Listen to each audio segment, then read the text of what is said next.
এটা কি করে স্বাধীন বাংলাদেশের জাতীয় সঙ্গীত হতে পারে? এটা 1971 সালে ভারত আমাদের উপর চাপিয়ে দিয়েছিল এবং আমাদের অস্থায়ী সরকার পূর্ববর্তী হুকুমে এটা মেনে নিয়েছিল। জাতীয় সঙ্গীত পরিবর্তনের দাবি জানিয়ে সাবেক সেনা কর্মকর্তা ব্রিগেডিয়ার জেনারেল আব্দুল্লাহিল আমান আজমির বক্তব্য তার ব্যক্তিগত। এর দায় জামায়াতে ইসলামীর নয় বলে জানিয়েছেন বাংলাদেশ জামায়াতে ইসলামীর সেক্রেটারি জেনারেল অধ্যাপক মিয়া গোলাম পরওয়ার।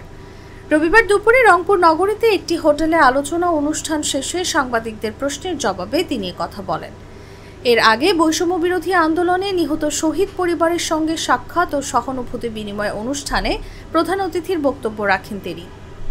কিন্তু এই জাতীয় সঙ্গীত যেটা আছে আমাদের, এটা আমাদের স্বাধীন বাংলাদেশের অস্তিত্বের পরিপন্থী। আমরা পরিষ্কার করে বলেছি, এটা দুই বাংলা এক করার জন্য এই জাতীয় সঙ্গীত। জামায়াতের সেক্রেটারি জেনারেল অধ্যাপক মিয়া গোলাম পরওয়ার বলেন, আব্দুল্লাহিল আমান আজমি জামায়াতে ইসলামের সদস্য নন, সুতরাং তিনি জাতীয় সঙ্গীত পরিবর্তন নিয়ে যা বলেছেন তা তার একান্ত ব্যক্তিগত মন্তব্য। এর ব্যাখ্যার দায় জামায়াতে ইসলামীর নয়। দেশের বিশিষ্ট 48 জন নাগরিকের দেওয়া বিবৃতিতে জামায়াতে ইসলামীর আমির জাতিকে অতীতের সবকিছু ভুলে যাওয়ার পরামর্শ দিয়েছেন বলে উল্লেখ করা হলেও জামায়াতের আমির এ ধরনের কথা বলেননি বলে জানান তিনি। তাই এমন বিবৃতির কোনো প্রতিক্রিয়া জামায়াত দেখাবে না বলেও যোগ করেন কেন্দ্রীয় নেতা। এই জাতীয় সঙ্গীত দুই বাংলা এক করার জন্য জাতীয় সঙ্গীত।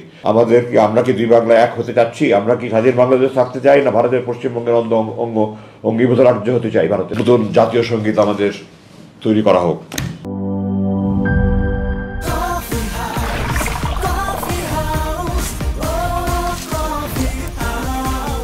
কফি হাউস, প্রতি চুমুকে আড্ডা জমে।